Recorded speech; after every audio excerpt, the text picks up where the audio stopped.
Welcome back to the 2 Months Hockey Podcast presented by Kentwood Ford.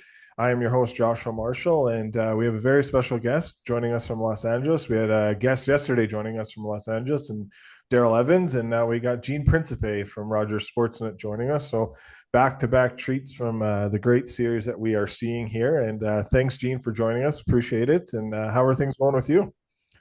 All right, the miracle on Manchester. We can't get rid of it. I remember I was in my basement. I was 15 years old and watched that game, and I was in tears by the end of it. I couldn't believe it. I was so distraught.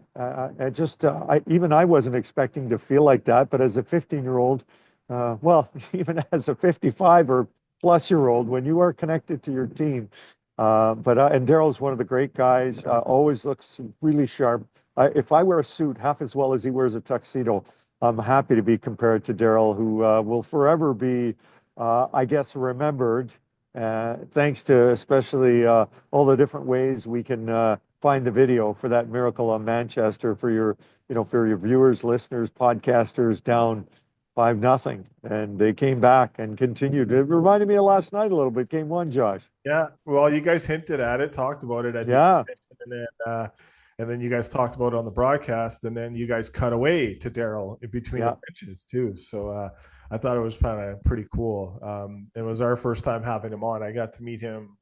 It was 2 years ago in Edmonton, and then seeing him in Calgary when the Kings roll through there. But yeah, just what a great person, and a lot yeah. can be said about you as well in terms of that. And um, I guess like the one of the cool things I want to get into first, Gene, it was a really good game. Obviously, not the outcome the fan base here in Edmonton wants, but for someone that has worked alongside Jack and also Cam, how cool was it to kind of get Yeah, both of theirs in a different way of Jack's first game on the television side and a yeah. playoff game, but also Cam getting the opportunity to call that first playoff game on the radio side for two guys that and great human beings and friends of ours as well, but closer friends of yours. How cool was that to maybe see and experience?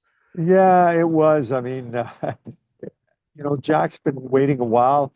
He's been the voice of the Oilers, taking over from the legendary Rod Phillips back in 2010. And so we're in, 15 years now. There were some years there where Jack was, I don't want to say just a radio guy, but he was an exclusive radio guy. And then he jumped over, I think it was the Canadian division year, if I remember correctly, when he jumped over to television and replaced one of my best buddies in Kevin Quinn. I used to always say Kevin put the pro in professional because he really embodied that when he was, on TV and off TV. As long as he had an ice machine and a cold coffee on his floor, that made him happy. He was very simple. Didn't need a lot, didn't expect a lot. And I'll never forget, and I'm sidebarring here, but I remember landing in Florida one year, and I don't know why, but we were right next to a Denny's at our hotel, and for some reason we went to the Denny's at like 3 a.m. and he said to me, he goes,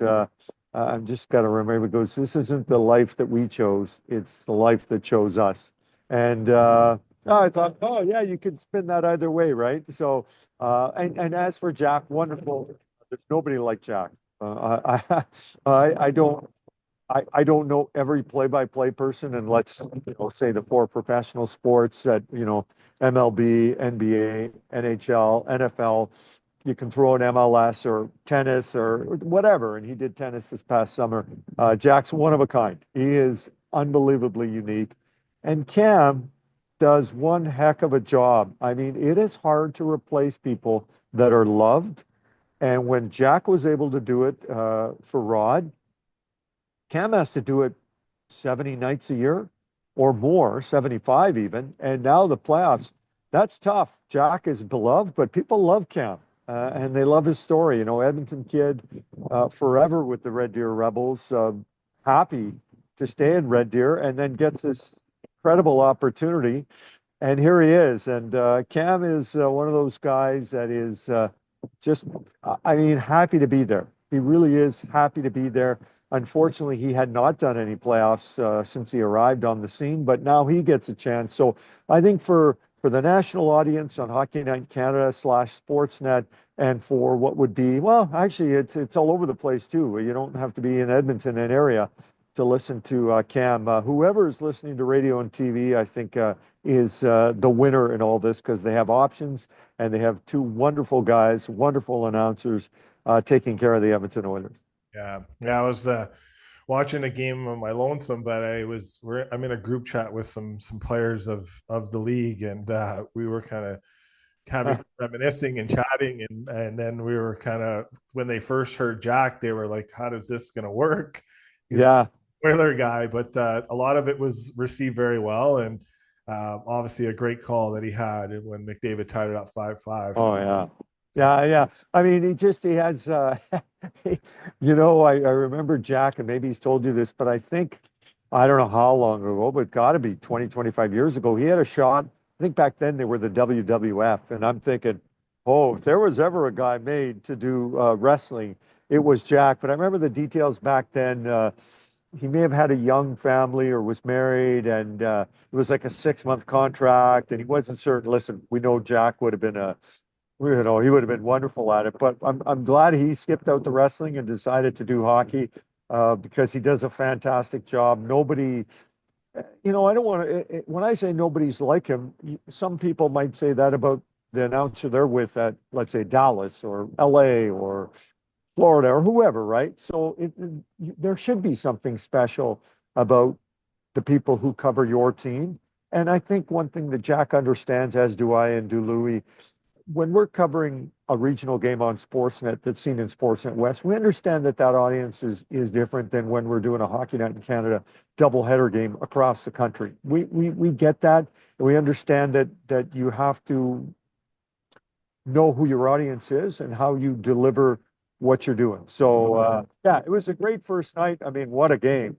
yeah, What a game! What a third period! But and then what an ending! So it had lots. It felt like a series went by in one night. yeah, yeah. It is crazy. And it was a roller coaster of emotions. And but the thing is, to go back to him real quick, I think in what these guys were saying to me, and they're the ones playing the game, and so it was they're out of the playoffs, and some of them are just watching and tuning in, and like he was able to bring them into the game. Like it was Yeah, like crazy that, and it's not disrespect to any of the other markets that they have play-by-play guys, but that's the one thing with him. And obviously, the talent that Louis has in terms of breaking yeah. things down and all that, and getting in, and you yourself is always Well, see. you know what? We have a ton of fun together, and I just think those two guys are a wonderful match. And I just think that uh, it's like we don't like every player's not the same, every host not the same, every play-by-play is not the same, every analyst isn't the same. We don't want that. We want uniqueness. And then if you go listen to this broadcast team, they bring something different, something else. So that's kind of what we want. We want variety when it comes to our broadcast teams, our players, and so I think that people have that. Yeah, they definitely do. And now we're getting it on the national stage, which we still do on Hockey Night in Canada. Now it's just at the biggest time of the year. But let's move over to the game that was. And that is brought to you by our friends at Shadified Salon and Barbershop. They got the 3 locations in Edmonton.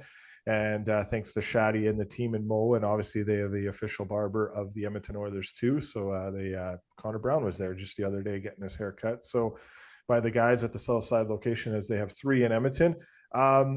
So I just one of the hot topics. I've been around like in and out of the house all day, so I haven't really seen the press conference. I assume there was a presser today after practice, Gene, and I'm just going off of what listening to the guys on TSN Overdrive, and Mark Giordano, former National Hockey League player, said on Overdrive today that he would start Calvin Pickard in Game 2, and Mhm. I don't know, did Knobloch not hint to who would be a starter for Game 2, or did he say who was going to start today? I would say the former. So he was asked about that, kind of, would you confirm that Stuart Skinner is your starter for game 2? And he just said, well, we're not, ready to do that now. We'll do that Wednesday morning, the day of game 2. Now, I mean, of course, we're going to read a lot into that. But coming off a 6-5 game loss, and opening game of the series, the coach last week said that he would eventually use both goalies if the Oilers had the kind of run this season as they had last season. And I'm not even sure, to be honest with you, anything that wasn't a win. I'm not sure that Chris, if the Oilers lost 4-3, let's say, and I'm not sure that Chris would have confirmed the starter anyways, but it certainly builds up the drama because now for the next, well, 24 hours from when he said it to when he might say or get asked the question again and give an answer, which he's not committed to doing that either. You might have to wait till warm up. I remember Jay Woodcroft would always say, well, let's see what pours out of the gate, what comes out of the gate, So Chris is pretty straightforward. Uh, and I want to add that's publicly. I don't know. He maybe has already told Calvin or Stewart or Stewart who's starting, but they're not saying anything publicly. So I don't know, but it's a because of the way the season went, and in particular Stewart being hurt for a couple of weeks and Calvin stepping in as he did, and had a wonderful season to Calvin. That storyline's going to always be there, I think, after a loss. And when it's a loss with 6 goals, it sort of adds fuel to that goaltending fire. Less of a 3-2 game. I'm not even sure we ask. And if they win, we're not asking it almost for certain, right? If they won 4-3 last night, or even if they had won, 6-5 in overtime, I'm not sure if we asked the question, but it was asked and it was answered by Chris Knobloch in that fashion. So we wait to see. Yeah. And I don't think it's wrong because Craig Berube in Toronto has pretty much said the same thing with Stolars and Woll, where Yeah. they shared the tandem throughout the year, and both of them have never been that long in a playoff run. So you are going to have to rely on both guys. And obviously, it worked to success last year for the Oilers. They brought them to the Stanley Cup final. So I don't think it's a bad thing. And both of them have over 20 wins, and we'll see where it goes. I understand there's the narrative and there's the fans are going to say what they're going Yeah. to say, and they have their opinion. They're the reason why we all kind of are employed, or people covering the game is the way they are, but Yeah. it's to what we listen to. But we'll see what happens. It's not the full game wasn't on his fault, and I think there's some No. great things to look at going forward in game 2. And you had an amazing interview with Connor McDavid to open up the game when he got into the arena. And as the panel went away and all that, or as you went away, the panel said he looks dialed in. Was Oh, he as dialed in as have you ever seen in all your years of covering Connor in that moment, Gene? well, I'm going to say yes, but if you ask me this question to start the playoffs next year, I might say that that's the most dialed in I've ever seen him. Like he just gets, I don't know if you can get more and more dialed in, but he walked over, he's like, "You ready?" Yeah. And there was no small talk, and I don't mean this in a like a rude way at all. He's arrived at the rink.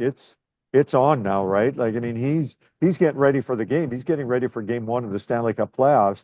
And we know what this team has as an expectation and a realistic one, and that's to win the cup. So I love doing that interview. I said I asked 4 questions, and the interview was only a minute 18. He just went, straightforward with his answers. And I loved what he said. I think my question was something about when you're a captain and the playoffs arrive, is your leadership any different? And he said, I got to make sure the team's ready, but first and foremost, I got to make sure I'm ready. And I love that. It is a team, but you got to be ready yourself. You can't be worried about that guy and that guy and that guy if you're not set to go yourself. Now, with Connor, I don't think, Joshua, we ever I mean, has Connor McDavid ever been unprepared, not ready to play? I don't think so. He's had games where he doesn't put up, points like he did in game 1, but that doesn't mean he's not prepared or unready, So he was, well, yeah. He's just, everything. Even today, he spoke and he's like, "Are you guys ready? You ready?" Like, yeah, okay. Let's like. He just. It's all hockey right now. That's what he's got on his mind. He's got himself, his team, the city he represents, the organization he represents, um, at the front of it all. And would we want anything else? Would we expect anything else from a leader like Connor? I would say no to that. Yeah. And I love that part of that question because it's an amazing feeling when you ask a questions for a living when they go good question, and because that's Yeah, yeah, and he did say good question. yeah, he did. You're right. Yeah. stump him and not to, like it was a really good question because it got him thinking about the right answer and it got Yeah. him thinking about the right thing. And I think in that moment, not and again, he's prepared long before he gets to the rink. Yeah. It's now more prepared at the rink, but just that part of that question was just really intriguing to me. And then he followed that up with a performance on the ice Oh, that is like because one of the things today with people were like, are we going to remember this game one performance between McDavid, or are we going to remember the game one performance of Ovechkin last night? Because both of them yeah. unreal. And I would take the latter and say, well, we're going to remember the Connor one because Connor's going to, not saying Ovechkin's not going to do the same thing that he's going to do Mhm. going forward. I just think Connor is just going to continue to level up and elevate his game. I was with the Cerrone family today, who Oh, yeah. I was with them today, and I was just telling them that he could have 20 points in a 7 game series with these guys, Oh, and they could win in 7 games because that's literally how evenly matched I think these teams are. With obviously with Ekholm out, I think it's a different complexion if mhm. Ekholm's in, but yeah, I just think in that aspect, like he could have easily that, and they in the Cerrone family were saying the same thing, and so it's fun to watch. Obviously, another great performance by Leon too, but Yeah. it seemed like the well balanced kind of scoring was kind of there too. Gene, obviously, Yamark scored and whatnot, but is there something else that you saw that is intriguing to see? Obviously, now you got to see a full game out of Trent Frederick, and he came out of it healthy. I know there'll be some maybe lineup changes. Elliot Friedman hinted at on Hockey Night Canada last night that maybe we could see Kane because the league is Yeah. monitoring this LTR stuff, but. There's a lot of great options because there's a lot of great depth here. Where are you at with the depth and in the confidence going forward into game two? Well, I am tired of asking you if Evander Kane's Yeah. ready to go. It's and I joke and I laugh about it, but Coach Knobloch gets asked about that like every day, and every day he says he's close, he's closer, not quite ready to play, not cleared yet. So tomorrow's another day. So we see if that is the day that Evander Kane gets a chance to make his debut. Trent Frederick was, you know. Listen, when you're down in a game like that, it was amazing, and the numbers were high. The minutes were high for Connor and Leon. And how about Corey Perry? I mean, he was involved both special teams wise in the power play, but even 5-on-5.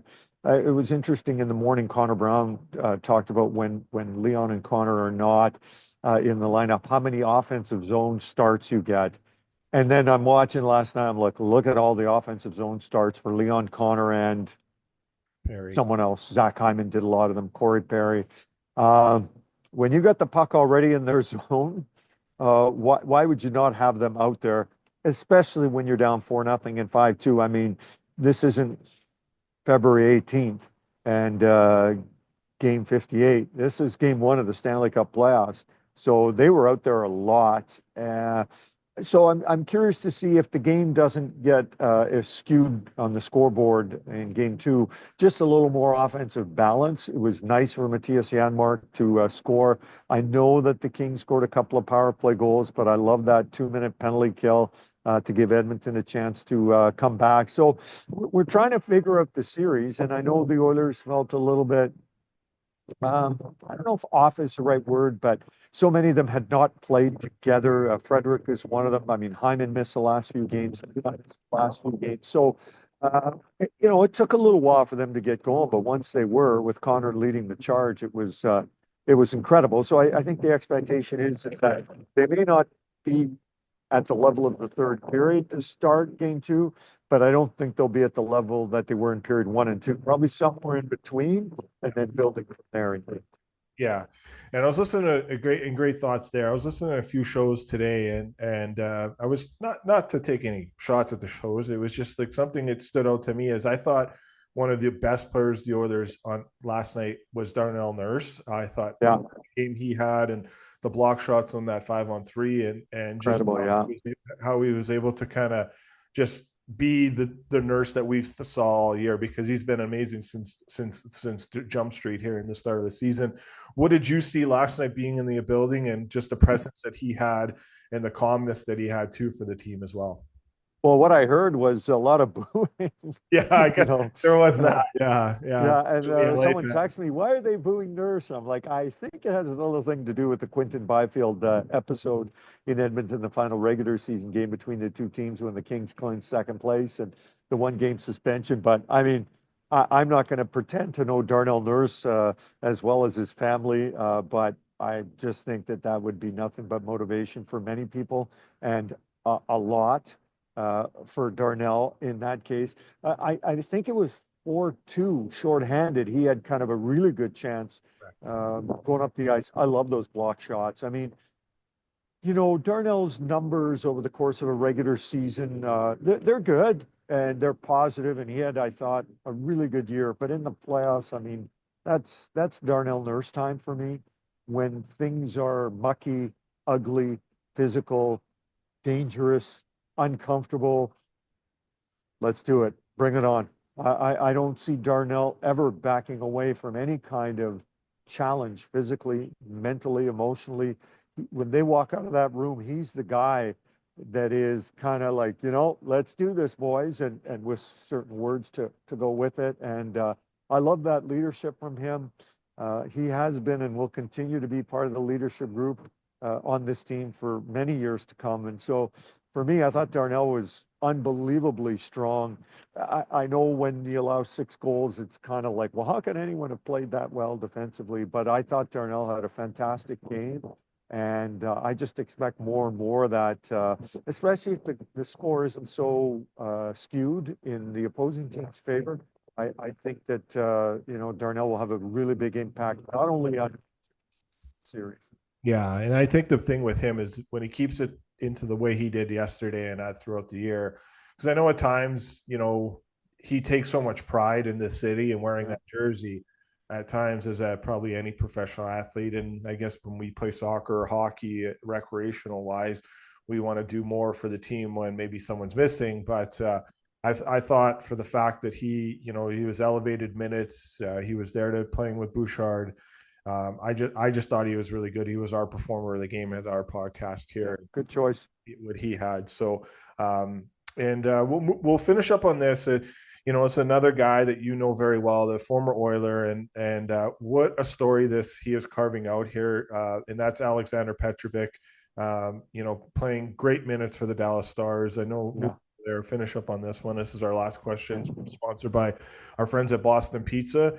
You guys can go to Boston Pizza, get a meal under $15, and you guys also can get beer and wings for around $20 too. So great! Thanks to our friends at Boston Pizza, and they are sort of sponsor for Oiler playoff tickets that we are handing out. But Petrovic, I know a good Northside Yeah. guy that you know in terms of him Yeah. and all that, but 2 straight years pretty much in the minors, played a little bit, but 6 straight years playing. But last year got some playoff time, and since game one, and there are 2 games in, and he played a real big role last night for the Stars. I know you had your game that you had to worry about, but Yeah. he finished really good, Gene. But how cool is it to kind of see a story of a guy that's 33 years old, and Pete DeBoer gave him great praise on the off day between games 1 and 2, saying some great things about him too. But your thoughts of being around him and just seeing that story unfold here. Well, you know what, as a North Side guy, I mean, for sure. I mean, Alex, where he grew up and where I grew up would be, oh, well, maybe a couple miles apart. Of course, we grew up at different times in those areas. I'm 25 years older than him, but I always loved him when he played for the Oilers. I think I want to say it was Timo Meyer that hit him Correct. and caused the concussion. And I always felt like his homecoming didn't end up being as happy as it could be, just because of the circumstances of that. But anybody who spends their time in the American Hockey League or AAA baseball or the G League in basketball and continues to play for the love of the game with the hope that maybe there's a chance they could be involved in something like what Alex is in. I got lots of time. Throw in the fact he's a North Sider and Edmontonian, and it's just a really nice guy. I got a chance to meet his brother Ryan, and yeah, how can you not cheer for people like that? And I know he came up last year, and we bumped into each other. In fact, one of the days he was talking, that was conference final, and I snapped a few photos of him with media around him, and I sent them to Alex, and I said, just, just in case, because sometimes we do things and we never have anything to sort of to show for it. Maybe you want to make well, in my day, we would make a photo album. I'm not sure what I guess they put them on the phone now. We used to have the clear gloss that you would flip over and look through to see the photo albums. But I sent him and he was so thankful. He goes, "Thanks, Gene. I really appreciate that, And yeah, I got lots of time for him. I mean, Dallas has their series to win. Oilers have their work to do. And, who's to say whether the two teams will meet in the conference final again? But I can't say that I'm not cheering for a guy like Alex. I think he epitomizes commitment, passion, team-oriented belief, not only in himself, but I think when you are able and willing and wanting to do whatever is best for the team, can't have enough of those guys, and he's definitely one of them. Yeah, very well said, and a great way to end our episode here. It's he is a good guy. We keep cheering him on, and hopefully, the best is yet to come. And it's just great to see that he has the confidence, not only in himself but in the staff, and just in a good guy, as you say. He's and a great family too. Very Yeah, very well respected and high regarded family here in the Edmonton area too. So Gene, enjoy the rest of the beautiful day in Los Angeles, and have a great day tomorrow too. And it should be another fun game on Hockey Night Canada. Looking forward to watching you on the tube. So there'll be a lot of fun, and we'll see if there is a tie coming home, which I think there will be. So that would be a great way to come home and feel good about it and get everybody in oil country pumped up. you got that right. All right, thanks, Gene. We'll chat very soon. See you, buddy.